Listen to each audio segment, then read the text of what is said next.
And whenever you have a problem with something that someone else says, just look at yourself and see, what do you think about that? Because it's because you are not happy about that. You confirmed that that is a problem. So when you hear someone saying something and you're triggered, that's because you believe it. Hi everyone, and welcome to Conversational Lounge Media, where we mentor, connect, and inspire others through real life stories. And my guest today is absolutely no exception to that. She is a natural storyteller. This is how I connected with her, is by her sharing a story and it just drawing me in and making me feel like, wow, that is how a story is told. She is a doctor, she is also a publisher, and she is an author as well. So, oh my gosh, help me welcome Dr. Denise Nicholson. My pleasure. My pleasure to be here. Let me tell you, I saw you interview one of my authors. Can I say her name? Yes, absolutely. Lillian O'Kesh. And you guys did such an amazing job. The energy was so good. I was like, that is how an interview should be done. So I kind of manifested me being here. Oh, amen. See, manifestation works. We knew this. Yes. Oh my goodness. Yeah. So yeah, absolutely. Thank you so much for, joining my show. And then for those people who don't know you or they didn't get a chance to hear your story yesterday, what can you tell them about yourself? And then just please walk us through your journey. Oh my goodness. I have an interesting story. So my journey started a long time ago. I'm a little bit aged, like fine wine, but Black don't crack. Okay. Period. Okay, so I was 3 years old when my mother left me and my siblings back in Jamaica, West Indies. She traveled to the United States to get a better opportunity. And as you know, opportunity comes to those who make it happen, okay? You don't just wait around for things to happen. You have to create it. And Chris Grosso said, opportunities don't just happen. You have to create it. And it's so important that people know that when things are not right, when things are not going well, when things doesn't look like it's going your way, it's up to you to create that open door, that opportunity, and by any means necessary. And so my mother, she had the opportunity to leave her 5 children and go to another country, and she did. She left us with her mother and our father. When she came to America, about 6 weeks later, my father died. Oh my goodness. Tragic car accident. And so at 3 years old, I realized that I just don't have any parents. I thought my mother would come back soon because they said that she'll come back soon. But in Jamaica, soon come does not mean soon come. And so she, I was told that she would soon come, and the years just went by. It just kept going by. I felt abandoned. I felt depressed. I felt lonely. I felt like I didn't have that mother-daughter connection that I saw around me. And I felt like I was unusual. Most of the kids around me, either they had a parent, a mother, or a father. Not both parents missing. So I felt unusual, and I felt, like an outcast. When I moved from home to home, I started to live with different family members, because my mother had 5 children, and it was just a lot for my grandmother after my father died. So I lived with her sisters or her brothers or different family members. And when I was moved from home to home, I always felt like the outsider. Right. Oh my gosh. I lived with my aunts, and they had children, and I compared myself to them, how their mothers or grandmothers were loving to them. I have a cousin, when she came home from school, we were the same age. When she came home from school, her grandmother undressed her, took off her uniform, put away her stuff. And I had to do all that for myself. Oh my gosh. So, I just saw the difference that my mother wasn't there or my father wasn't there. And that I internalized as I wasn't worthy. I didn't realize how deep of an effect that would have on me and my self-esteem as I was growing up. So it hurt me in many different ways. And when I didn't pass my exam to matriculate to high school, that just solidified. See, You're not good enough. Oh my gosh. You're not bright enough. You know, so those things impact my self-esteem, and I made some silly decisions, not so good decisions on my journey as a teenager. By the time I was 15, I was pregnant. Oh my goodness. I had this baby and lived with my boyfriend, because it's a long story. Oh my gosh. So I went to live with my boyfriend, and during that time, I got more sad and more depressed. And eventually, after having lived with him for, I think, at least 10 years, I was diagnosed with depression. Oh my goodness. That was the worst thing I could have heard at the time, but yet the best thing for me. Because now there was something wrong. Not just me crying all the time, not just me not being hopeful about my situation, not just me feeling bad for myself and feeling hurt, but there was something wrong, and now there was a plan. Or, as the doctor said, I needed to take care of my mental health. I needed to take care of this. So I put an action plan into place. I spoke to my pastor. My pastor told me I needed to create this plan, and I decided, even though I'd been educated, I started a business, I was a hairstylist, I decided I wanted to go back to school to get an education so that I wasn't triggered when people said things like, oh, that's stupid. Right. I was so triggered when people said that because I knew I didn't pass my exam. And whenever you have a problem with something that someone else says, just look at yourself and see, what do you think about that? Because it's because you are not happy about that. You confirmed that that is a problem. So when you hear someone saying something and you're triggered, that's because you believe it. Ooh, we're projecting it. Yes. Because you believe it, it's upsetting. But if someone says something if someone were to call you ugly, you wouldn't be so triggered unless you believed it. Unless that is an insecurity of mine, then we have a problem. Yes. But when you work on yourself, when you dig deep and excavate, what's going on underneath all of the things that you're so triggered about, that's when you start to heal. You can deal with it. So I needed to deal with the problem of my sadness, my depression, that I didn't call depression. I just was crying all the time. Right. Who knew that was crying all the time was, one part of the diagnosis for depression. But then I knew. I realized. Yeah. Yeah. That is a lot to unpack because as you're walking through your journey, I'm just imagining all these changes that have been happening in your life in short spans, right? So you're young, you're living with relatives. So that is the same one person that has to shift and mold and try to adjust to the new environment every time.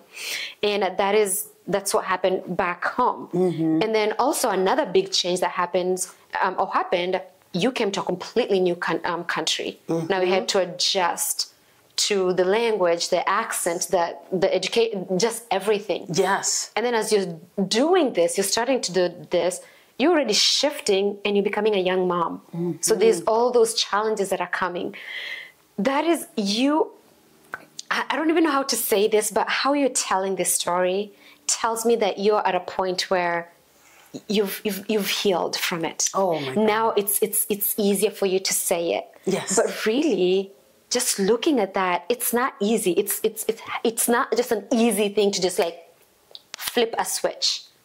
So what helped you flip that switch to where you are right now? So what really helped me was creating the plan to heal.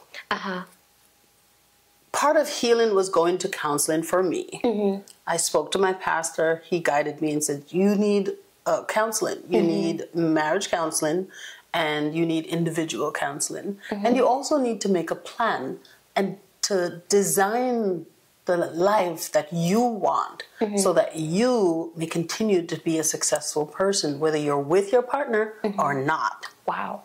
And for me, that was going back to nursing school. Going to nursing school made me realize that I am smart. Oh my goodness, yes. Yes, like, yes. Like, you're not good enough, that's done. I'm a nurse now. So I believed that I was smart because I had a teacher, Miss Kingseed, in college. And Mrs. Kingseed told me, Denise, you are smart. Yes. How you are one of the few people that can ace my exams. And I told her I put a lot of studying into this. I want to prove a point here. So she confirmed to me that you have something special. You are smart. So just keep going. You're in the right place. You're going, you're making the right moves. You're taking the right steps.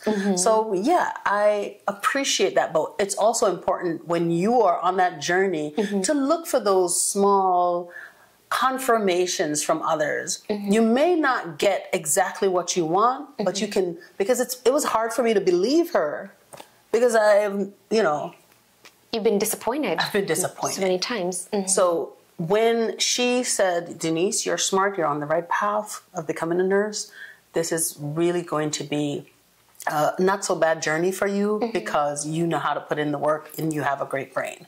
Wow. Yeah. I was like, girl, okay, I'll keep doing it. Yeah. But those things helped me to be more confident. Becoming a registered nurse was one of the best things that happened to me. Wow. Yes. Getting an education, it's one of the things that just set me, because of my insecurity of not passing my exam, once I started doing well in school, you can tell me nothing. Yep. It improved my self-esteem. Yeah. And then working on my relationship with the therapist, with my husband, they started to give me different tools because we had started this relationship living together at 15 and 17. We had no skills of how to manage conversations and confrontations. Yeah. And then eventually, we were overwhelmed with how we addressed things. We had the responsibilities of adults as children. Yes. We had rent, car payment. I'm in school. He's working. We have a baby. Daycare bills need to be paid. With no guidance. Okay. My husband's father was deceased. I mean, pardon me, his mother was deceased at the time. And then my mother and father was deceased. So we had a really little resource for guidance. But the help that we did get, the people that spoke to us, it meant the world to us. And so we listened. Wow. When we got someone to sit us down and talk to us, we really put into place whatever they were giving us and guiding us to do. So that helped us big time. Oh my goodness. You bring up two really, really good important points here. When you're in your journey of, self-improvement or self-growth, there's two things that you're working on here. You're going to make yourself better or be smart, right? So you're going to school. You're going to school so you can get that education. Education is the greatest equalizer, right? Yes. So then you have the same competing power. But then the other thing that you're also working on at the same time is you. You're working with a therapist and you're learning these tools that are truly going to help you self-reflect and look inward. Yes. You have the strongest combination right there. It really helped me to become the woman I am today. Wow. I learned how to communicate. Not just, I use the communication skills with my husband and with friends and family. So I learned, and I also learned to listen. I learned that I needed to pay attention to my children, to my husband, to listen carefully to what they're saying and to watch their body language to see if, is this a good time to talk about something? I didn't know about those things, Yeah. I didn't care. I didn't know I didn't care. But once I was learning that, these things are important. And a healthy relationship depends on the quality of your communication. The quality of your communication determines the quality of your life. Wow. And I learned that late, but it helped me to be who I am today. Yes. So you're a doctor, right? Yes. So you went through nursing. How's that? And are you still loving it? Oh, I love it. I'm a doctor of nurse in practice. And what that means is that I have a degree in nurse in practice, a doctoral degree in nurse in practice. And I'm a nurse practitioner. So I wanted to just become a registered nurse. Just all I wanted. But God had a bigger plan for me.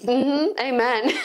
And when I finished nursing school, I moved on to get in a master's degree as a nurse practitioner. And I have this beautiful job. I have a wonderful job serving people in my community. And I love, love, love it. Oh my gosh, that is perfect. And then I'm going to pivot for a second because you're a package deal. You have a lot of things that you're doing that are so amazing, and I wanna get a chance to talk about all of them. So you're also a founder and a publisher.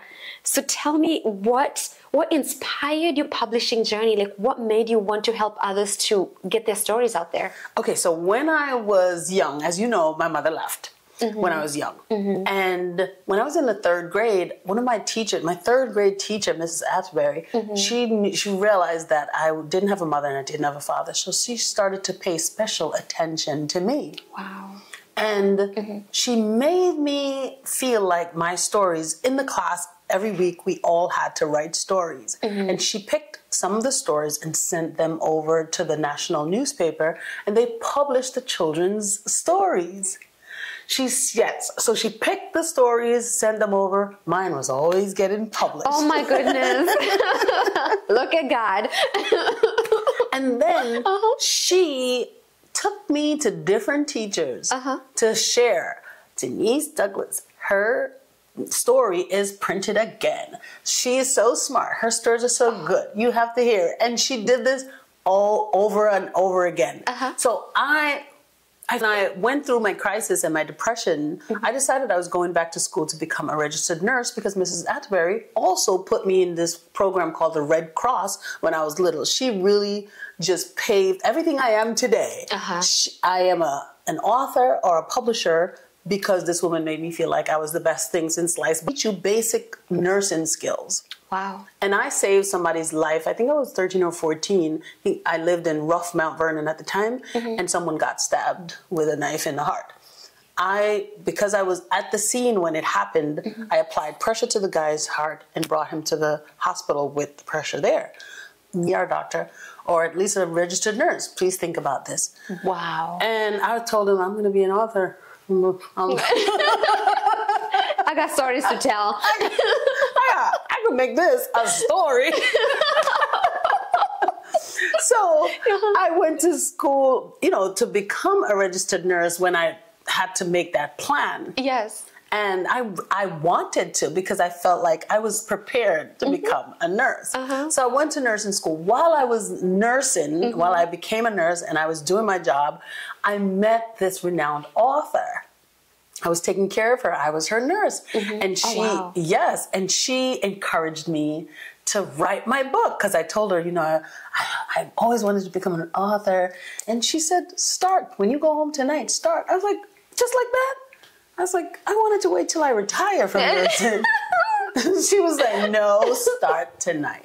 And she gave me her book. I read her book. And then I just started writing. Now, when I wrote my book and I was doing my tour, I got so many questions from people on, how did you write this book? What are the steps that you took? And how can I write my own book? I got so many questions. I was like, wait. I see a business right here. An opportunity. Now, I'm an entrepreneur at heart. Yes. So I started the Writing Incubator Challenge. And that is where I teach people to get their book idea out of their head onto paper so that they can become the author they've been dreaming of. Wait. Okay, you just branched to something very important there. The Writing Incubator. Is that something you still do? Yes. Every Sunday at 11 a.m. Eastern Standard Time, we meet on Zoom. Okay, let's highlight that for a second because any author out there can relate to this. We do get those questions about I have ideas, how do I even organize my chapters and things like that. So if someone wants to join that, so is it like an academy? Yes, so the Writing Incubator Challenge is a community that we meet every Sunday. We had class this morning. Well, every Sunday, Eastern Standard Time, 11 a.m. And this is where you come, you learn the skills, you learn the tools that you need, you learn the step-by-step, the process, and then you get to share your story with people. We also have someone to help you if you've already written your book or whatever you've written. We have someone to give you an assessment of what you've written so that you can hear their perspective, what you're trying to get out. Is it really smooth? Is the tone right? Is it conveying the way you want it to convey? So this is a place where you get to learn how to write your book, and we take you from the beginning of the process to the very end. Oh my goodness. So how would people know, like, where would they find you? Do you see, I didn't even know this. So now you're just showing me more and more things that makes you an amazing woman. Thank you. Thank you. And then, so about the publishing though. Yes. So you founded a publishing company. Yes, just like that. Talk about that. The publishing company makes me so excited because I not only help people write the book and get a plan to put it out there, but I help them publish the book from step to, first step to the last step, get them out there. And then, because there are so many different things and so many different steps to take to getting your book out there, to get a global audience, that you need guidance, you need help, and you need support. And so this is where, Bold Publishing is the name of my publishing company. And once you join the Writing Incubator Challenge, we take you through to the very end. But if you've already written your book, you don't need to do the Writing Incubator Challenge. You just send in your manuscript, and once you submit that, it goes over to an editor. They review it, send back an assessment, and we'll tell you how to continue on, where you are and what you need to continue on. Wow. And I have a plug to say here, because yesterday, this is how I met Dr. Denise, by the way. It's through a friend's book launch. So I did an interview with her, Lillian, as you've probably already watched that interview. If not, go watch it. What are you still waiting for? But so when I was interviewing her, she was walking me through her journey of writing. Being an immigrant, English is not her stronghold. English is not her first language, not even a second language. It's probably like her third language. But she did have a story that she needed to write and she needed to tell. But then she really raved about you, how you really stepped into that gap, and you are literally line by line walking through her, like, what would you like to say here? And just really being that patient. I have never had a story of a publisher that does all that. Usually it's just like, no, we can't take your story, but wow. So for me, each story is important. My great-grandmother taught me stories from early on, and I know how important it is to have stories shared, because it is sharing more than just a story. It's sharing culture. It's sharing how to do something that you want your daughter to learn before you pass or after you've gone on. So it's so important to me for this information to be shared through. And if it's not me, it's a member of my staff. We really help you put your story out there in a way that you are strong and proud when it comes out. Because Lillian is not her, English is not her first or second language, as you've pointed out. Yeah. But she wanted her story, and it's so important for us to not wait for other people to give us a platform to share our stories. Create the platform. Opportunities don't just happen. You have to create it. And so I was just proud that she wanted to share her story. So I was ready to help her every single step of the way. And we're still doing that. There is we'll never get that big where someone will come into our group and feel lost. Wow. We will have someone work with you through to get what's important for you. What's the point you want to make here? What do you want the audience to take from your story? What's the main message you want to leave with this world? This is your legacy. When you're no longer here, 100 years from now, that book will be here. So it needs to be shared. The stories need to be clear, and the point needs to be made. What you want someone to take away needs to be clear. But it's important to get it from her heart, from your heart, to say, this is how I want the next generation to view our world, what we've gone through, and what we expect from them in the future. Oh my gosh. If I was to choose a publisher, I would want someone like you, a storyteller, because you do understand the author's perspective. You are an author, so you're coming from both angles, really. You're coming from the professional side. I will help you get your story out. I'll get your book out. Relate from that perspective. Yes. It's important that we stop feeling like we need permission to share our stories. Her story is just as important as the next person's. And we all have a story that they can identify with what you've gone through. It gives them hope. It gives them permission to speak up.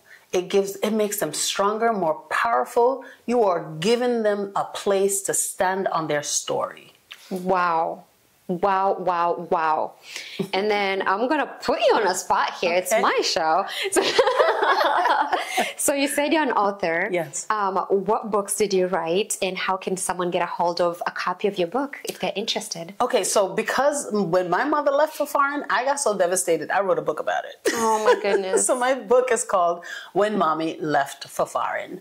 Wow. It's a book with 9 different women's stories, and the stories are topics that are very important to me. I speak of rape because, you know, so many women have suffered that trauma. I speak of incest. I speak of women having miscarriages. I speak of women having abortion because that was a choice for me. When I was young, I was told I needed to have an abortion. Now, I didn't choose that, but it's important that a woman has the choice. Thank you. Okay? It's important that she is in charge of her body and she gets to choose where this journey will go from here on. Okay, so that's written about in the book. I also talk about mental health because I struggled with depression. I had mental issues. So mental strength and mental challenges, it's important for me. So I talk about that in the book. And so you have to grab a copy of When Mommy Left for Foreign. You can get it on Amazon or go to DeniseNicholson.com/book, and it's right there. Wow. We will link that. We will put the link down here because wow. Yes. It's amazing to hear women's stories told from a perspective of another woman. You know, again, back to your point, everybody has a story to tell, and we should be allowed to tell our own stories the way we want to tell it. Yes. So the other thing that you mentioned before this show is you have a podcast, Dr. Denise. Yes. When do you sleep? Okay. So this podcast is super important to me because it's another place, a platform for authors to come and talk about themselves and talk about their books and just give them a place to share their message. So that I love. It's just for authors. Yes, yes. Do we get to know the name of this special podcast? Book of the day. You must listen in. The Bold Book of the Day. We're getting authors from all across the globe, and it's so important to listen to other people's perspective because you learn so much. Oh my goodness, yes. And then I met you because you are a keynote speaker. Again, another title. See, you can never box yourself into just one thing. I am one thing. I am one identity. You are allowed to have so many different titles, as we can see in this episode today. So the one thing is your knack for public speaking and storytelling. How did that journey begin, and when did you realize that, oh, this is my strength here? Intentionally, I wanted to become a speaker. And so I sought after speakers like Les Brown, Tony Robbins, Lisa Nichols to learn how to become a speaker. But guess what? When you write a book, speaking engagements come to you, honey. Amen. So one of the benefits of writing a book is you get the opportunity to become a speaker. Yes. And so I am a Les Brown certified. I mean, she wrote a whole book, so clearly she has words. And yesterday I found out that she can actually articulate them and command the stage. Thank you. Just when you walk into the stage, I have to say this, but just your presence, how you carry yourself, how you're speaking from the heart, and you didn't have anything points written down. They were just flowing.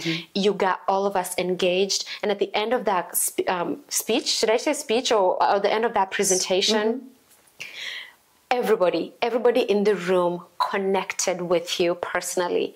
I had never met you before that time, but I felt like I know you personally, and that's just how you want it to happen. And it was just, I absolutely love it, and I want to give you flowers right now because, man, I just want you to know you are an amazing public speaker. Oh, thank you so much. I appreciate that. I've worked on it, and I've worked on connecting with the audience.